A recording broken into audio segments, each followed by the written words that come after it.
제가 목회하면서 가장 두려운 시간이 있습니다. 그것은 바로 밤중이에요. 왜 두려운가 하면 한밤중에 성도들에게 전화가 오면 좋은 전화가 아니기 때문입니다. 한 번은 자정이 되어서 한 집사님에게 전화가 왔습니다. 술을 잔뜩 먹고 제게 이렇게 말했습니다. 목사님, 제가 지금 죽으려고 합니다. 너무 괴롭습니다. 견딜 수 없어 죽고 싶습니다. 이 집사님은 방탕하게 살다가 예수님을 만나서 이제 예수님을 믿는 믿음의 길로 가는데 너무 힘들어서 자살하려고 하는 그 시점에서 자정에 술을 먹고 저에게 전화를 한 것입니다. 제가 밤새 전화를 붙들고 기도하고 상담하면서 고비를 넘긴 경험이 있습니다. 여러분, 뭔가 큰 불행과 문제가 있기 때문에 자정에 전화를 하는 것이죠. 한밤중에 대한 두려움을 사람들은 가지고 있다는 거예요. 밤이라는 시간은 우리에게 희망보다는 두려움의 시간으로 다가옵니다. 실제로 모든 전쟁은 다 밤에 일어납니다. 밤에 두려움이 엄습하는 것입니다. 지금은 모든 사람들이 한결같이 밤중의 시대를 산다고 말합니다. 한 치 앞도 예측할 수 없는 시대. 정말 우리의 앞길이 어떻게 펼쳐질지 전혀 예측할 수 없는 시대에 지금 우리가 살고 있다는 거예요. 지금은 정치적으로도 밤중에 사는 시대가 틀림없습니다. 여러분, 우리나라가 얼마나 지금 어려운 시대에 살고 있습니다. 모든 나라들이 자기의 군사력을 키우고 있어요. 일본도 자유대를 다시 만들면서 영토 확장을 준비하고 있습니다. 많은 나라들이 핵을 준비하고 있고 핵을 보유하고 있습니다. 서로 위협하고 있다는 거예요. 대한민국은 북한의 핵미사일을 막기 위해서 사드를 배치하고 또 미국의 핵폭탄을 투하할 수 있는 전투기가 우리나라로 들어오고 있습니다. 북한은 이 전투기들이 계속 들어오게 되면 서울을 불바다로 만들겠다고 계속해서 엄포를 하고 있습니다. 여러분, 이 문제를, 핵에 대한 문제를 풀 수 있는 건 단 누구도 없어요. 이 얽혀져 있는 시한폭탄과 같은 것은 언제든지 터질 수 있는 것입니다. 세상은 도덕적으로도 밤중의 시대를 지나고 있습니다. 얼마나 많은 사람들이 돈과 쾌락으로 그것을 위해서 도덕적으로 무너지는 삶을 살고 있는지 모릅니다. 핸드폰 하나면 어디든지 원조교대가 가능한 시대에 살고 있어요. 지금은 모든 사람들이 도덕적으로 무너져 내리고 있다고요. 동성연애를 이제는 막을 수 없는 시대가 되어버렸습니다. 드러내놓고 동성연애를 하는 사람들이 수없이 많아요. 지금은 예언적으로도 밤중의 시대를 살고 있습니다. 전 세계적으로 코로나가 휩싸이고 있습니다, 여러분. 이것이 잠잠해지는가 하면 다시 일어나게 되고 다시 우리나라도 제2차 유행이 기다리고 있다고 말했어요. 7월 정도면 제2차 유행이 다시 시작될 것이라고 말합니다. 이것 때문에 세계가 경제가 마비되어지고 그리고 수많은 나라의 곳곳에서 인종차별이 시작합니다. 여러분, 이 아시아에서 시작됐다고 해서 아시아인들이 어디든지 핍박을 받고 대한민국 사람도 중국 사람과 비슷하니까 핍박을 받아요. 그 인종차별, 사람들이 이 경제적 어려움 또 여러 가지 스트레스를 받게 되면 폭동이 일어나는데 미국에 보십시오. 사람들이 일어나서 상점을 털고요. 사람들은 자기 집에서 CCTV로 내 상점이 털리는 걸 지켜만 보아야 합니다. 얼마나 도덕적으로, 예언적으로, 성경적으로 밤중의 시대를 지금 살고 있는지 모릅니다. 하나님께서는 오늘 이 시간 밤중에 일어나는 일들을 살펴보기를 원하십니다. 왜냐하면 밤중은 예언이 성취되는 시기입니다. 특별히 예언적으로 밤중이 되었다는 것은 종말이 왔다는 것이고 예언적으로 밤중이 되었다는 것은 예수님의 재림이 임박했다는 것입니다. 모든 종교계는 너나 할 것 없이 지금은 밤중의 시대를 살고 있고 지금은 예언적으로 이제 예수님의 재림이 가까이 오고 있다는 것을 느끼고 있다는 거예요. 여러분 실제적으로 마태복음 25장의 열처녀의 비유를 보십시오. 신랑이 오기를 10명의 처녀가 기다리고 있었습니다. 신랑이 온다는 것은 예수 그리스도께서 이 땅에 오신다는 거예요. 종말이 온다는 것입니다. 그러나 성경은 다 졸며 잘세라고 말합니다. 여러분 하나님을 기다리고 있는 자, 예수 그리스도를 기다리고 있는 이 교회가, 이 성도가 영적으로 자고 있다는 사실이에요. 성경은 밤중의 시대에 반드시 하나님의 백성들은 졸고 잠자게 될 것이다. 여러분 세상의 종말이 오기 전에 하나님의 백성들이 영적으로 자고 있다는 사실이에요. 많은 사람들이 하나님 앞에 예배 드리는 것을 자고 있어요. 하나님 앞에 섬기는 삶의 영적인 문제로 자고 있어요. 하나님은 지금은 깰 때라고 말씀하십니다. 로마서 13장 11절로 12절에 있는 말씀을 봅니다. 또한 너희가 이 시기를 알거니와 자다가 깰 때가 벌써 되었으니 이는 이제 우리의 구원이 처음 믿을 때보다 가까웠음이라. 밤이 깊고 낮이 가까웠으니 그러므로 우리가 어두움의 일을 벗고 빛의 갑옷을 입자. 로마서 13장이에요. 이것은 로마서 11장까지 하나님의 백성들이 어떻게 구원을 받는가를 설명하고 12장부터는 너희들이 어떻게 살 것을 말하면서 13장에 말합니다. 너희가 이 시기를 알거니와 자다가 깰 때가 벌써 되었으니. 사랑하는 성도 여러분, 영적으로 죽어있고 졸며 자고 있는 이 심령을 하나님께서 깨우칠 때가 벌써 되었다고 말씀하십니다. 우리는 이 세계를 보면서 정치적으로, 예언적으로, 그리고 도덕적으로 잠을 자고 있는 이 세계를 향하여 하나님의 백성은 깨어 있어야 된다는 거예요. 하나님의 백성은 영적으로 분명히 이 시대가 어떤 시대인지를 알고 깨어 있으라는 것입니다. 우리의 구원이 가까이 왔다고 하는 것입니다. 오늘 본문에 있는 말씀은 밤중의 시대를 살고 있는 하나님의 백성이 무엇 때문에 깨어 있어야 되고 이 세상은 어떻게 하나님의 교회를 향하여 부르짖게 될 것인가를 영적으로 설명하고 있습니다. 교회로서 여러분과 제가 개인적인 성도로서 이 밤중의 시대에 어떠한 모습으로 이 밤중의 시대에 깨어 있어서 주님을 기다리고 살아야 될 것인가를 오늘 주님은 우리에게 묻고 있는 거예요.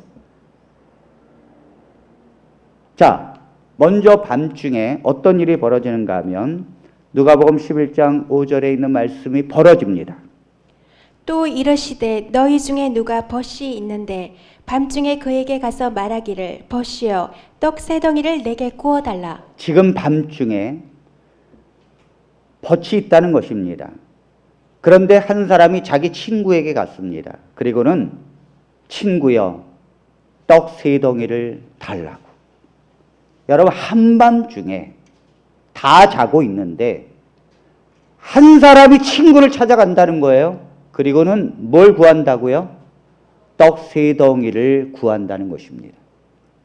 여러분 왜 이 사람은 한밤중에 친구의 집을 두드리면서 그것이 실례인 줄 알면서 왜 세 덩이의 떡을 구하고 있습니까, 여러분? 그것은 바로 6절에 설명하고 있습니다. 내 벗이 여행 중에 내게 왔으나 내가 먹일 것이 없노라. 네, 내 벗이 내 또 한 친구가 있는데 그 친구가 여행을 하다가 너무너무 굶주리고 배가 고프고 허기가 져서 찾아온 집이 바로 우리 집이라는 거예요. 그런데 우리 집에는 그들에게 줄 떡이 없다는 거예요. 그래서 할 수 없이 또 다른 내가 알고 있는 내 이웃집에 벗을 찾아가서 한밤중에 두드리고 있다는 거예요. 이건 뭘 말하고 있습니까? 이 세상에 태어나는 모든 사람들은 다 여행을 하고 있습니다.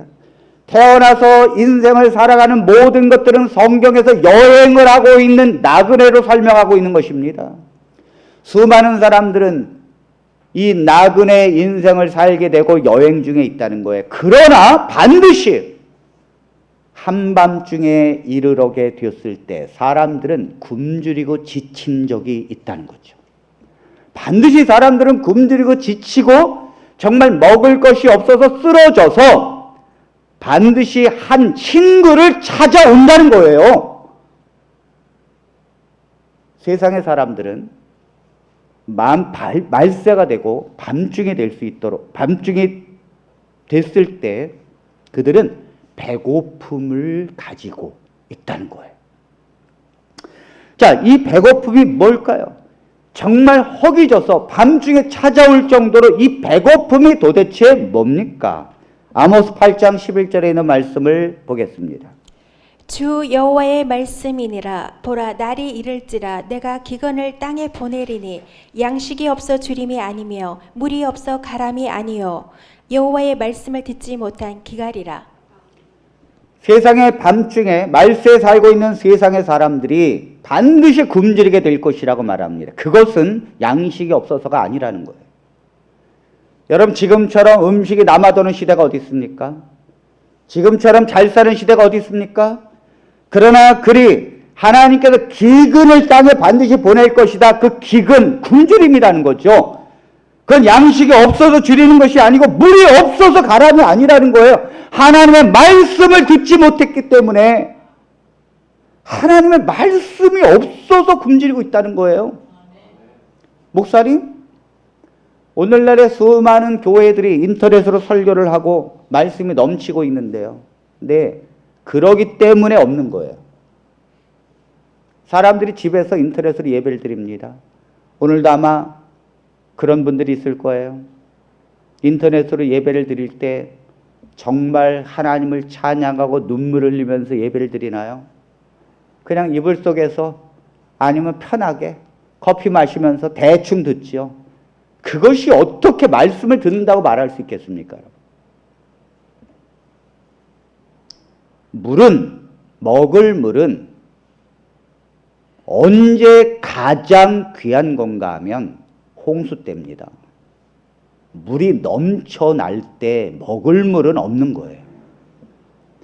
이 세상에 말씀이 수도 없이 퍼지는데 그때 사람들은 기갈에 허덕이다는 거예요. 말씀이 있는데 그 말씀이 너무도 흔하기 때문에 나한테 상명이 되는 말씀은 없다는 거죠. 사람들은 너무 흔하기 때문에 말씀을 헌식자처럼 봐요. 홍수의 물이 그렇게 흔한데도 먹을 물을 찾으려면 없는 거예요. 이 세상의 밤중의 시대에 반드시 사람들은 말세가 다가오면 다가올수록 하나님의 말씀을 얻지 못하여 허덕인다는 거예요. 이게 현대인입니다, 여러분. 사람들은요, 잘 살면 잘 살수록 또 건강은 건강할수록 공허합니다. 문명이 발달되면 될수록 내 사는 도시가 개발되면 될수록 편하게 살면 살수록 공허하다고요. 이유가 뭐냐면 사람은 영원을 사모하는 마음을 하나님이 주셨기 때문이에요. 그런데 그거를 놓치기 때문이에요. 자, 전도서 3장 11절에 있는 말씀입니다. 하나님이 모든 것을 지으시되 때를 따라 아름답게 하셨고 또 사람들에게는 영원을 사모하는 마음을 주셨느니라. 그러나 하나님이 하시는 일의 시종을 사람으로 측량할 수 없게 하셨도다. 하나님이 아름답게 창조한 것 중에 한 가지가 뭐냐면 사람에게는, 모든 사람에게는 영원히 살고 싶은 욕망을 줬다는 거예요. 아멘입니까? 이것 때문에 사람들이 공허한 거예요. 여러분, 가난하면, 옛날에 가난하면 사나 죽으나 별 차이가 없어요. 사는 게 죽은 거고 죽은 게 사는 거예요. 가난할 때는. 그런데 여러분, 잘 살잖아요? 그러면요, 죽는 거와 사는 거의 차이는 하늘과 땅이에요. 이렇게 좋은 세상에 이렇게 정말 분명히 나를 편하게 해주는데 나는 늙어가고 죽어가고 있다고요. 저렇게 신도시가 발전해도 나와 상관없다고요. 그렇게 문명이 발달되고 집에서 모든 것이 다 되는데 나는 늙어가고 있다는 거예요. 그러니까 인간은 공허함을 느끼는 것입니다. 예전에 전설의 고향을 제가 30년 전에 봤는데 저는 기억력이 너무 좋아가지고 30년 전에 본 것도 기억해요.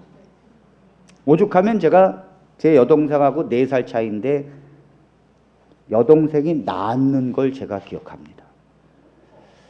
그런데 전설의 고향에서 뭐가 있는가 하면 한 구두쇠가 있었습니다. 얼마나 구두쇠인지, 그래서 이 구두쇠가 너무 구두쇠니까 저승사자가 안 되겠다 싶어서 일찍 데려가려고 미리 왔어요. 그래, 네가 너무 인생을 그렇게 사니까 내가 몇 월 며칠 날 너를 데려가겠다고. 그랬더니 막 울면서 매달립니다. 내 나이가 얼마 안 됐는데 벌써 데려가느냐고. 방법이 없겠느냐고.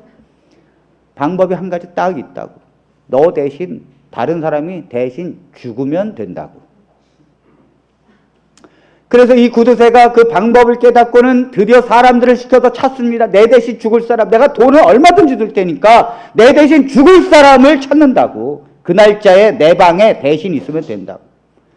그래가지고 했는데 여러분, 누가 대신 죽을 수 있겠습니까? 누가. 그런데 여러분, 찾았어요. 드디어 사람들이, 종들이 와서 말하기를 찾았다는 거예요. 누구냐 그랬더니 저 다리 밑에 정말 마지못해 사는 거지가 있는데, 거지가 늘 하는 말이, 아이고 나 같은 거 저승사자가 잡아가지 뭐하고 있어, 뭐하고 있어. 아이고 나는 왜 저승사자가 안 잡아가, 죽는 게 소원인데. 이걸 사람들이 들은 거예요. 찾은 거죠. 그래서 그 거지한테 가서, 아니 그렇게 죽는 게 소원이냐고 그랬더니, 여러분 다리 밑에서 살아보십시오. 겨울에. 그래, 죽는 게 소원이라. 그러면 그 소원 들어주겠다 그래서 데리고 왔어요. 이 구두쇠가 보니까 얼마나 정말 대결합니까? 네가 내 대신 죽겠느냐고 그랬더니 그렇게만 해달라고. 그렇게. 아휴, 너무너무 고마워서 얘들아 죽기 직전에 잘 먹여라. 그래가지고 상다리가 휘어지도록 차려줬어요. 이 거지가 난생 처음 상다리가 휘어지도록 먹어보는 거예요. 너무너무 이 닭이며 뭐 고기며 술이며 막 먹고 이 배가 부르니까 이제 오늘 밤에 이제 죽어야 되는데 이 준비가 됐냐 그랬더니 거지가 마음이 바뀌었어. 쥐구멍에도 해 뜰 날이 있는데, 내가 살다 보니 이렇게 먹을 날도 있는데 내가 죽기는 왜 죽냐고.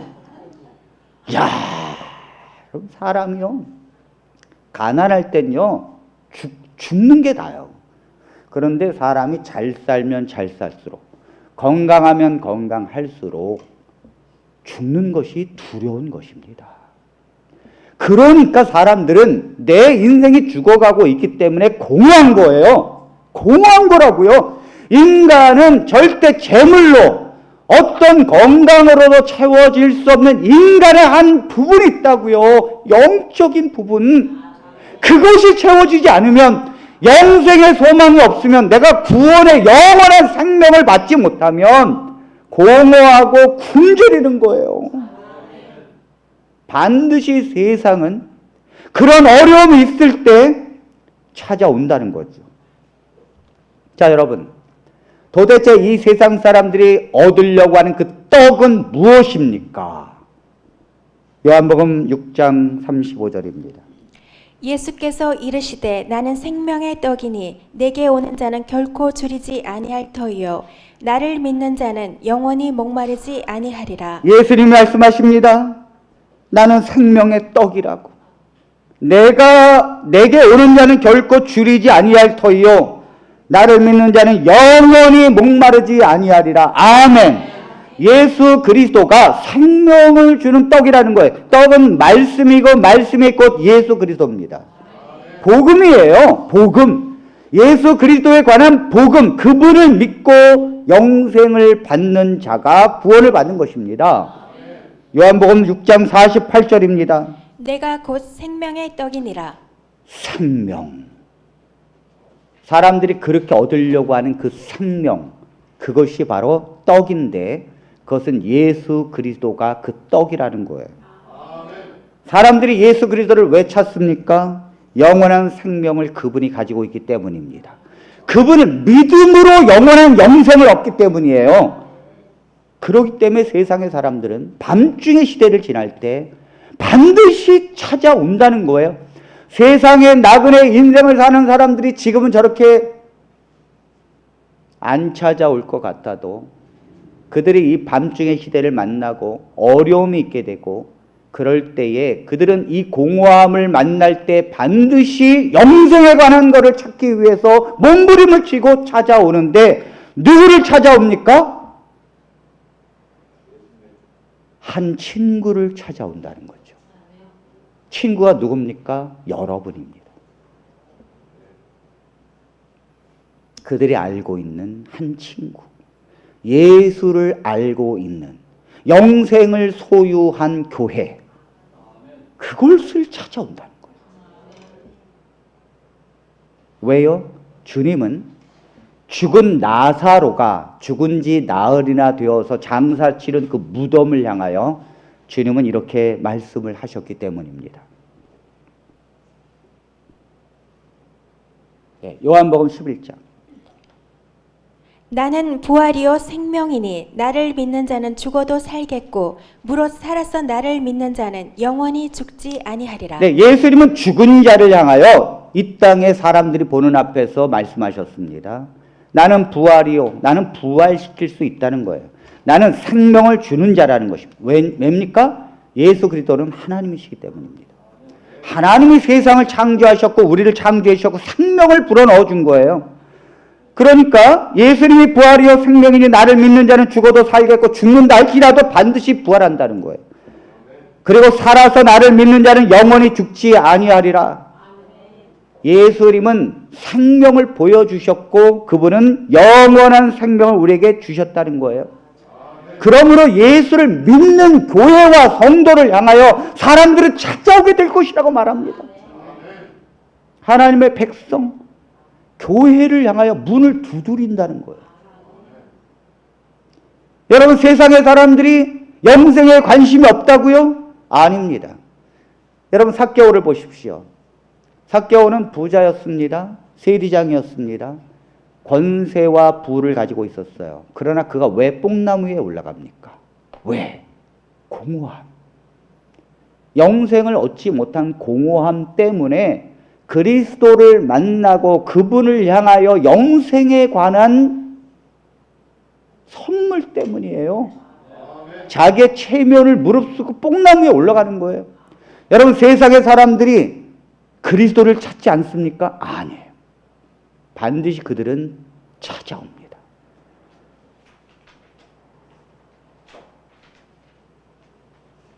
사람은 겉은 화려해 보여도 외로움에 떨고 있고요. 사람들이 열심히 일하는 것 같아도 내가 왜 일하는지를 자기 스스로 괴로워하면서 고민할 때가 있어요. 밤중의 시대에 반드시 그들은 찾는다는 거, 이 심령에서부터. 여러분, 문제는 그들이 여러분과 교회를 찾아오지만 정작 떡이 없다는 거예요. 성경은 그걸 말하고 있는 거예요. 그들이 기대를 안고 오는데 떡이 없다는 거예요. 떡이. 내게 떡이 없다는 거예요. 그래서 남의 그 집을 두들기는 거라고요. 떡이 없기 때문에. 예수 그리스도를 말하는데도 그리스도가 없다고요. 여러분, 많은 사람들이 굶주려 오지만 너무 많은 교회들이 본질을 잃어버리고 삽니다. 너무 많은 성도들이 그리스도를 잃어버리고 산다고요. 여러분들은 그리스도를 소유했습니까? 교회는 사람이 많다고 좋은 교회가 아닙니다. 교회는 건물이 화려하다고 좋은 교회가 아니에요. 교회는 그리스도가 있는 교회가 좋은 교회입니다. 그리스도가 있는 교회. 성도들이 그리스도를 모시고 있는 교회, 그것이 좋은 교회지. 사람이 많다고 교회 건물이 화려하다고 좋은 교회입니까, 여러분? 다 소용없어요. 그리스도가 있어야 돼요. 여러분, 왜 그리스도가 없습니까? 오늘날 많은 교회들이 하나님을 향하여 관심이 없어요. 하나님을 향하여 예배를 드리고 교회를 오는데도 하나님을 향하여 관심이 없어요. 그 하나님 앞에 내 심령을 드리고 두렵고 떨리는 마음으로 하나님을 우러러보고 그 하나님 앞에 엎드리고 그 하나님을 찬양하고 그 하나님을 향하여 말하기를 기뻐해야 돼요. 너무 많은 사람들이 교회를 먹으러 오고 오늘은 무슨 반찬을 했을까? 너무 많은 사람들이 교회에 왔다고 하는 것으로 위로를 그냥 받아요. 여러분, 이 세계적으로 이러한 어려운 시대를 지나게 되면 교회가 예수가 없으면 세상에 어렵고 전염병이 이렇게 돈다든지 경제적으로 마비가 되어서 한밤중에 되어졌을 때 사단은요, 택한 백성이라도 유혹하는 거예요. 한밤중에 사단은 예수가 없는 곳에 낚시를 한다고요.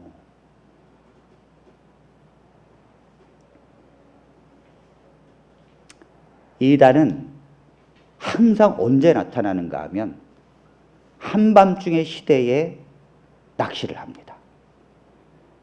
이 교회가 참 이렇게 매달리고 하나님 앞에 막 부르짖고 그러면 그때는 낚시 안 하는데 경제적으로 코로나가 와서 전염병이 돌고 경제적으로 봉쇄가 되어지고 살 길이 막막할 때 이단이 나오는 거예요. 이단이 그래서 세계적으로 종말이 온다고 하면서 세계적으로 어려움이 왔고 이제 우리의 말을 들어라 하면서 이단의 거짓 교리들을 선포하는 거예요. 그런데 거기에 낚인다고요. 때가 있어요. 때가. 낚시도요, 아무 때나 바다에 가서 하는 게 낚시가 아니에요. 반드시 낚시도 때가 있어야 돼요. 언제가 낚시의 때냐면 물이 빠졌다가 들어오기 시작할 때. 그럼 물이 다 빠져 있을 땐 기다려야 합니다. 물이 만수가 됐을 때 내 기다려야 합니다. 안 됩니다, 여러분. 때가 있다는 건 낚시도. 이 이단도요, 사단이 교회가 언제 흔들리는가 하면 이렇게 경제적으로 코로나를 어려움 당할 때, 전염병이 돌 때, 그리고 세계적으로 위협이 가해졌을 때 바로 사단은 거짓 교리를 통하여 당신의 백성을 유혹합니다. 여러분 유튜브에 보십시오. 얼마나 많은 이단들이 지금 판을 치고 있는가. 수많은 사람들이 넘어가고 있어요. 제가 어제도 6시간 동안 상록교회 가서 강의를 하고 왔어요. 왜 강의를 하고 왔는가 하면 신천지 안사롱 증인회, 그 다음에 안식교, 그 안식교 계통에 또 손계문 목사, 앤드류 강, 요즘엔 또 박용호 목사가 하잖아요. 이게 다 이게 안식교거든요. 근데 거기에 개신교가 넘어간 거예요. 넘어가서 그 부모들이 이 자녀가 넘어가는 걸 보면서 상담을 신청했는데 그 목사님께서 저보고 한번 와서 하루 하라고 그래서 제가 갔어요. 이단에 빠져서 그 안식을 지켜야 된다 그러고 그 다음에 남은 교회로 들어와야 된다 그러고 여기에 세뇌가 되어버려서 100번도 넘게 들었답니다. 설교를. 앤드류 강 설교를 100번은 넘게 들었대요. 제가 가서 말했어요. 예수 그리스도가 무엇인지, 그리고 안식일교회가 결국은 뭘 가리키는지 2시간 딱 하니까 딱 깨지더라고요. 제가 그랬어요. 왜 당신은 개신교회에서 이단으로 가려고 그랬느냐고. 그랬더니 예수가 없대요. 예수가. 복음이 없답니다. 사람들이 대충 산대요. 그냥 예수 믿고 그냥 대충 산대요. 삶도. 그러니 이단은 뭐라 그럽니까? 여러분들이 그렇게 해가지고 구원받는지 아십니까? 믿고 하나님의 율법대로 살고 계명을 지켜야 사는데 하나님 앞에 반듯하게 가야 구원받습니다. 그러니까 거기 솔깃하는 거예요. 예수가 없고 예수의 정신이 사라지고 예수님의 말씀을 따르지 않으니까 이단에 빠지는 것입니다.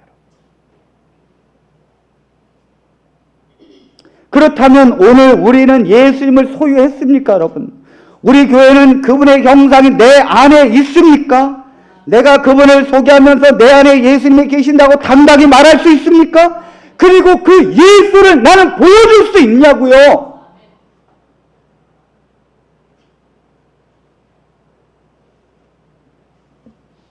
그것이 없을 때 문을 두드리는 거예요. 여러분, 어떻게 예수님을 모실 수 있습니까? 내가 어떻게 예수님을 모시고 소유하고, 그리고 어떻게 그 우리에게로 영생에 관해서 오는 자들에게 떡을 줄 수 있습니까? 예수를 주고 그들이 영생을 얻을 수 있습니까? 내가 어떻게 그 예수님을 모실 수 있습니까? 그것은 하나님의 성령이 임해야 돼요. 각 사람에게. 자, 요한복음 14장 16절로 17절입니다. 내가 아버지께 구하겠으니 그가 또 다른 보혜사를 너희에게 주사 영원토록 너희와 함께 있게 하리니 그는 진리의 영이라. 세상은 능히 그를 받지 못하리니 이는 그를 보지도 못하고 알지도 못함이라. 그러나 너희는 그를 아나니 그는 너희와 함께 거하시며 또 너희 속에 계시겠음이라. 하나님이 삼일체십니다. 아버지 하나님이 계시고 성령 하나님이 계시고 예수 그리스도가 계신데, 그 하나님은 언제나 함께 하십니다. 특히 우리 안에서 들어오셔서 우리의 심령을 움직이시고 함께 하시는 하나님은 성령 하나님이신데, 그 성령 하나님이 우리 안에 임하셔야 그리스도가 성령으로 내 안에 임하는 거예요. 성령이 우리 안에 임하지 않으면 그리스도와 상관없다고요. 유대인들은 예배를 드리고 기도도 해도 성령이 임하지 않았어요. 그러니까 예수를 거절하는 것이고, 예수도 유대인의 심령 속에 없는 거예요. 심지어 예수님의 제자들은 예수님을 3년 반 동안 쫓아다녔어요. 그런데도 예수를 소유하지 못합니다. 성령이 내리기 전까지는. 그래서 예수님이 말씀하셨어요. 내가 아버지께 구하겠으니 그가 보혜사 성령을 너에게 보내실 것이고 그 진리의 영, 예수 그리스도의 영을 너희에게 부어주실 것이다. 그럼 내가 너희 안에 있다는 것을 알게 될 것이다. 그렇다면 사랑하는 성도 여러분, 성령이 내 안에 왔습니까? 안 왔습니까? 특징이 있어요. 내가 예수 그리스도를 소유했는지 소유하지 않았는지를 특징이 있다고요.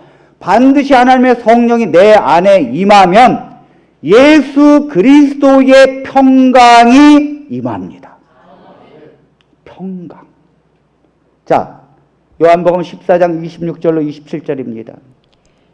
보혜사 곧 아버지께서 내 이름으로 보내실 성령 그가 너희에게 모든 것을 가르치고 내가 너희에게 말한 모든 것을 생각나게 하리니 평안을 너희에게 끼치노니 곧 나의 평안을 너희에게 주노라. 내가 너희에게 주는 것은 세상이 주는 것과 같지 아니하리라. 너희는 마음에 근심하지도 말고 두려워하지도 말라. 여러분 보십시오. 세상의 사람들은 밤중의 시대를 지나고 있습니다.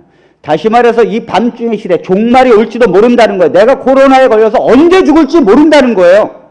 그런데 내 생명, 내가 죽으면 끝나는 건데 내가 생명을 얻기 위해서 정말 불안한 거예요. 근심하고 걱정하고 마음에 평강이 없는 상태입니다. 그때 그들은 반드시 교회와 성도를 찾아오는데 그리스도를 소유했다면, 우리가 그 떡을 소유했다면 그들에게 평강을 줄 수 있습니다. 예수 그리스도를 소유한 자, 그분을 믿는 자는 하나님께서 예수가 갖고 있는 평강이 그 사람에게 임하는 거예요. 왜 여러분들이 건강을 잃는다고 불안해합니까? 예수가 그 안에 있습니까, 여러분? 수많은 사람들이 10대의 건강을 잃어서 죽어가도 그 평강을 가지고 할렐루야 하면서 죽습니다. 화영대 위에 올라가서 사자밥이 되고 그 불에 타는 사람들도 예수의 평강을 소유했기 때문에 기도하고 할렐루야 하면서 죽는 거고요. 스데반도 돌로 맞아 죽으면서도 천사의 얼굴을 하고 그들을 위하여 기도할 수 있는 건 예수 그리스도가 그 안에 있기 때문입니다. 평강. 세상이 무너지고 걱정할 것이 수없이 많아지고 내 삶에 찌들려 오는데도 붙잡을 수 없는 내 안의 평강. 그리스도께서 말씀하셨습니다. 내가 너희에게 주는 평강은 세상이 주는 것과 같지 않다고. 이 평강을 여러분들이 소유했습니까?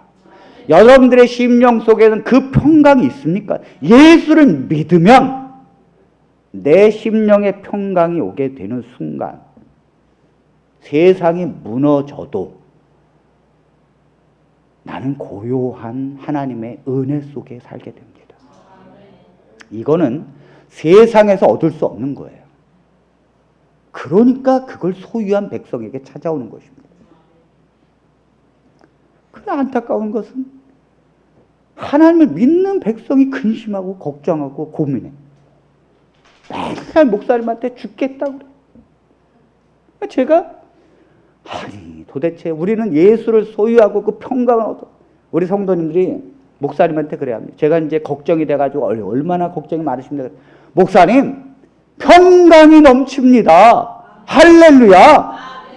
그래야 돼요. 그래야 돼요. 목사님 저 죽어요. 그래 10년을 믿고 100년을 믿어도 무슨 소용이 있습니까? 그러니까 세상 사람들이 볼 때 야, 저 사람은 저 집이 날아가고 부도가 나고 망하는데 어떻게 저렇게 할렐루야 하면서 가방 갖고 성경책 갖고 교회를 가지? 희한하네. 희한하네. 그러니까 자기들이 그 어려움 당할 때 그 사람에게 오는 거예요. 도대체 뭐냐 이거죠. 당신이 가지고 있는 그게 뭐냐 이거죠. 평강을 소유하게 되길 바랍니다. 성령이 임하면요. 그리스도가 내 안에 임하는 것이고 반드시 평강을 얻게 되겠습니다. 그러니까 성령을 받고 예수를 소유한 베드로가 내일 죽을지도 모르는 그 감옥 속에서 발이 착고로 채워져 있는데 거기서 뭐예요? 잠자잖아요. 이렇게. 왜? 아이고 죽는 게 뭐가 두려워.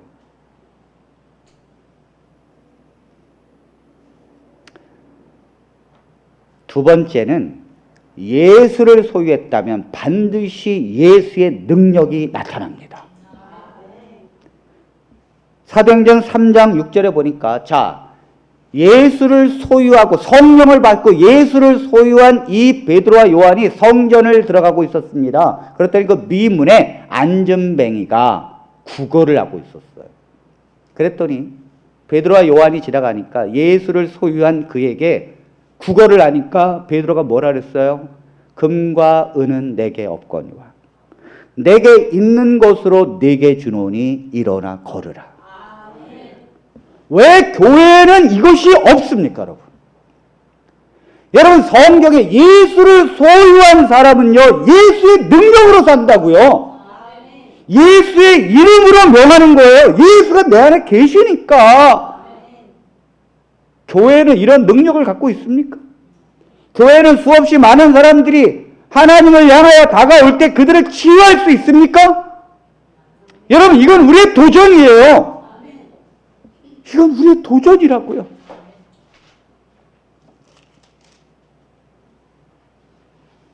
여러분 이것이 제자들도요 성령을 받기 전에는요 이런 능력이 없었어요. 성령을 주어야 성령이 임해야 그들이 그런 일을 했지. 그러니까 오늘날 왜 교회가 무능력하고 복음의 능력이 없고 세상의 사람들이 떡 좀 구하기로 여기 왔는데 줄 떡이 없어요. 왜 그렇습니까? 각 사람이 예수를 소유하지 않았기 때문에 그래요. 복음을 말한다고 복음을 그냥 듣는다고 예수를 소유하는 것이 아닙니다, 여러분. 아닙니다. 그렇지 않습니다. 그러니까 하나님이 뭐라 하셨는가, 예수님께서 뭐라 하셨는가 하면 너희들은 제자들에게 말했어요. 너희들은 성령이 너희들에게 각 사람에게 내리기 전까지 아무 일도 하지 말고 하나님 앞에 성령이 내려지도록 기도에 전념하라. 여러분, 구하라 그리하면 주실 것이요 두드리라 열릴 것이요. 이걸 왜 얘기했습니까? 지금 이 말씀을 하면서 다음 구절로 말한 거예요. 떡이 없다면 그 옆집에 가서 떡을 달라고 문을 두드리라는 거예요. 한밤중에 사람이 자고 있든 말든 상관없이, 실내가 되든 말든 상관없이, 왜 내가 지금 떡이 없는데 왜 내 체면이 중요합니까? 내가 예수를 소유하지 못했는데, 내가 형식적으로 교회만 다녔는데, 내가 지금 떡이 없는데, 그래서 내 식구들이 떡을 못 준다고요. 그러니까 하나님 앞에 와서 두들기라는 거예요. 두들기라는. 그래서 다음 절에 구하라 그리하면 너에게 주실 것이요 말하는 거예요. 자, 한번 보겠습니다. 누가복음 11장 9절로 11절. 내가 또 너희에게 이르노니 구하라 그러면 너희에게 주실 것이요 찾으라 그러면 찾아낼 것이요 문을 두드리라 그러면 너희에게 열릴 것이니 구하는 이마다 받을 것이요 찾는 이는 찾아낼 것이요 두드리는 이에게는 열릴 것이니라. 네, 하나님, 우린 신앙은요 진정성이 있어야 돼. 진정성. 하나님, 저는 예수를 소유했습니까? 제 안에 예수의 평강이 있습니까? 내 안에 그리스도의 능력이 있습니까? 진정성이라고요. 신앙은 교회 와서 조는 게 아니에요. 하나님 앞에 진정성을 갖고 이 시간 다가가야 합니다. 그게 없다면 문을 두드려야 된다고요. 제가 뭐라 그랬어요? 성령을 부르짖고 성령이 임하면 내 안에 예수 그리스도가 임하게 되는 것이고, 나는 그 예수의 평강을 얻게 되고 예수의 능력이 내 안에 일어나게 되는 거예요. 그건 세상에 줄 수 없는 것입니다. 그것을 소유하지 못했다면 하나님 앞에 문을 두드리라는 거예요. 두드리라는 거예요. 두드리는 자에게만 열린다는 거예요. 두드리지 않으면 절대 열리지 않습니다. 제자들이 예수님이 승천하시고 난 다음에 성령 받기를 전혀 기도에 힘써 전혀, 이게 뭡니까? 온 몸을 다하여 온 심령을 다하여 오직 성령이 내리기를 내 삶을 집중했다는 거예요. 오늘날 그리스도인들이 교회에 개인적으로 예수를 소유하지 못했으면서도 성령이 임하지도 못했으면서도 두드리지 않는다고요. 그러니 무슨 능력이 교회에서 나가고 무슨 사람을 치유할 수 있는 능력이 있겠습니까? 입술로 성령을 구하는 것이 아닙니다. 내 마음의 심령으로 진정성을 가지고 하나님 앞에 구해야 합니다. 마음의 진정성을 가지고 그분을 사모하는 심령으로 그분을 구해야 돼요. 예수님을 만나게 해달라고, 성령을 내 안에 부어게 해달라고. 성령은 거룩한 영이기 때문에 내 안에 죄가 있고 내가 죄 속에 살게 되면 성령은 임하지 않아요. 그 죄를 버리게 해달라고 기도하는 끊임없는 과정을 가야 된다고요. 제가 성령이 내리기까지 목회를 10년 했어요. 10년 똑같이 복음도 얘기하고 설교했습니다. 그때까지도 예수를 전 소유하지 않았어요. 제가 분명히 압니다. 어느 순간 예수를 소유한다는 게 뭔가, 정말 내가 성령을 받는다는 게 뭔가, 이걸 심각하게 고민하기 시작했고 성전에서 날마다 기도하기 시작했어요. 그 성령을 제게 부어달라고. 제 안에 죄가 있어서 하나님이 임하지 않는 것을 경험하면서 제 안에 있는 죄를 토해내기 시작했어요. 그리고 나서 3개월 뒤에 성령이 폭포수같이 임했습니다. 그리스도인이라면 이 과정을 다 가야 합니다. 다 가야 합니다. 여러분들이 예수를 믿는 것은요, 그 믿음은 작아요. 아무리 예수 해도 믿습니다 해도 여러분들의 믿음은 베드로처럼 부인할 수 있는 거라고요. 성령이 와서 예수가 믿어져야 합니다. 성령이 오시면요, 예수가 100% 믿어지는 거, 100% 의심 없이. 그리고는 평강이 오고 예수의 능력이 나간다고. 교회는 이 과정을 생략해서는 안 됩니다. 하나님의 복음을 믿는 백성은, 예수를 부르짖는 백성은 반드시 이 길을 가야 합니다. 한 번은 김준식이라고 하는 청년이 있었습니다. 제가 잘 알고 있는 청년이죠. 제가 고등학교 때부터 학생회를 가르쳤어요. 그는 어느 날 진심으로 하나님의 길을 가기로 결심합니다. 그리고 가장 하나님 앞에, 개인적으로 주님 앞에 부르짖고 가까이 가는 것이 선교사다 해서 그는 선교사의 길을 가기 시작합니다. 26세 된 청년이 선교사를 갔어요. 저 인도로 갔습니다. 어머님이 약품 조금과 숟가루를 싸줬어요.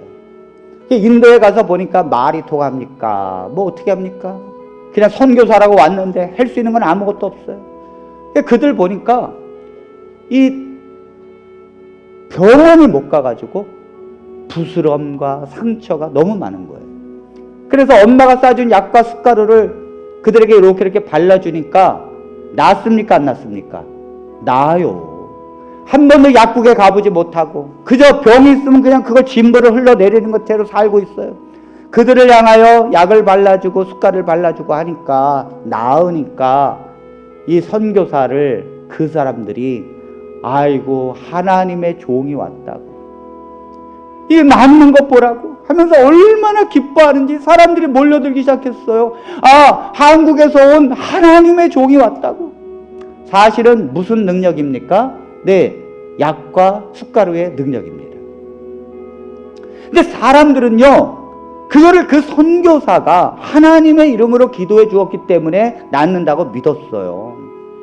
그래서 사람들이 막 오는데 한 번은 한 여인이 그 선교사를 붙들고, 청년 선교사를 붙들고 우리 집에 좀 가자고, 우리 집에. 당신은 하나님의 종이라고, 우리 집에 가자고. 그래도 자기 집으로 막 끄는데 사람들 우르륵 쫓아오는데 자기네 집에 갔더니 딸이 나면서부터 안진뱅입니다. 한 번도 걸어본 적이 없는 안진뱅인 자기 딸, 어린 딸을 향하여 고쳐달라는 거예요.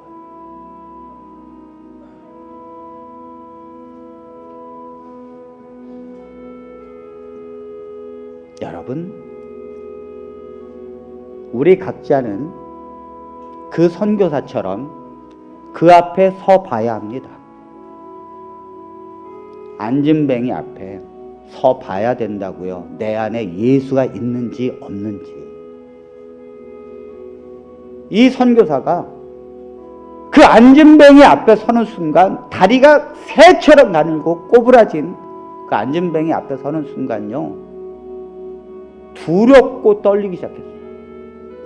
그리고 사람들이 다 와서 마치 내가 기도하면 되는 것처럼 사람들은 믿고 있는데 나는 정작 할 수 없다는 걸 알게 됐어요. 할 수 없다는 걸. 이때 이 선교사가 거기서 설교도 하고 예수를 믿고 기도하면 여러분들이 나을 것이다라고 수없이 설교했는데 내가 못 믿겠는 거예요. 내가. 그래서 이 선교사가 비로소 자기 안에 예수가 없다는 것을 깨닫고는 거기서 눈물로 아버지 앞에 회개합니다. 눈물로. 하나님, 나는 예수를 소유하지 않고 살았다고. 예수님이 내 안에 계시지 않고 나는 그런데도 예수를 말하고 있었다고. 하나님, 이 죄악 중에 죄악의 하나님을 속이고 내 예수가 없는 내 자신을 용서해 달라고 하면서 기도하는데요, 1시간을 눈물로 기도해서 1시간을. 그 진정성, 1시간을 기도를 탁 하는데요,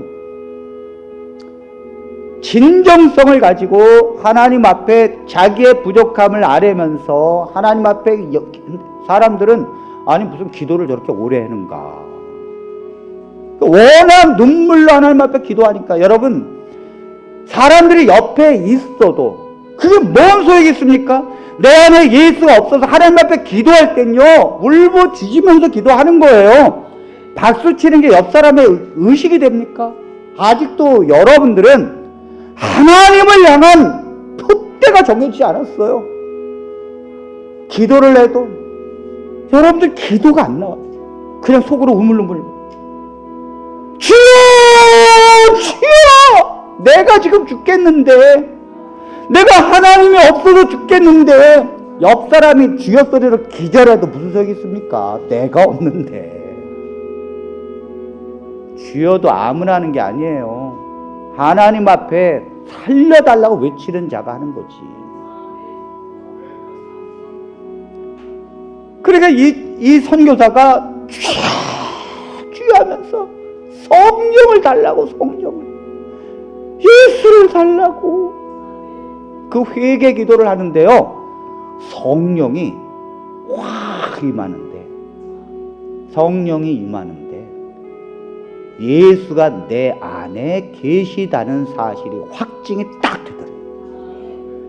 1시간을 눈물로 기도하고 나도. 그리고 예수님이 저 안전뱅이를 일으킬 것이라는 확신이 오더래요. 베드로가 금과 은은 내게 없거니와 내게 있는 것으로 말하느니 곧 나사렛 예수 그리스도의 이름으로 일어나 걸으라 하면서 걸을까 하고 의심했겠습니까? 아니에요. 예수를 소유한 사람은 그렇게 의심하지 않아요. 예수를 소유한 사람은 확신이 내 쪽에서부터 온다고요. 그래서 이 선교사가 예수가 내 안에 살아계시다는 이 확증이 오는 순간 이 소녀에게 말했어요. 일어나 걸으라. 그날 안진뱅이인 딸은 난생 처음 자기 스스로 걸었습니다.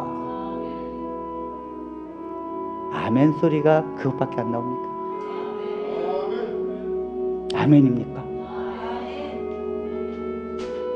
왜 우리는 그게 안 됩니까? 왜 우리는 그게 안 되죠? 네, 그 안진뱅이 앞에 안 갔으니까요. 우리는 자꾸 피해요. 우리는 안 가려고 그래요. 여러분, 세상의 밤중의 시대에 사람들은 우리에게 올 것입니다. 우리에게 나눠줄 떡이 있는가? 그들에게 나눠줄 떡이 있는가? 지금은 문을 두드려야 하는 밤중이라는 사실. 우리의 사랑하는 성도들, 하나님 앞에 이 문제를 가지고 개인적으로 주님 앞에 기도하시고 성령을 부어달라고 기도하시고, 이제 8월 달부터 우리 교회 새벽 기도가 시작됩니다. 아무리 멀어도 나오십시오. 기도하시고 하나님 앞에 울부짖으면서 성령을 부어달라고 기도하시기 바랍니다. 매 예배 때마다 하나님의 성령이 내 안에 임하게 해달라고, 예수를 믿는 믿음이 확고하고 내 안에 살아계신 예수님이 내 안에서 예수의 능력으로 살게 해달라고, 이 기도가 우리의 기도가 되어야 할 줄로 믿으면서 말씀을 마칩니다.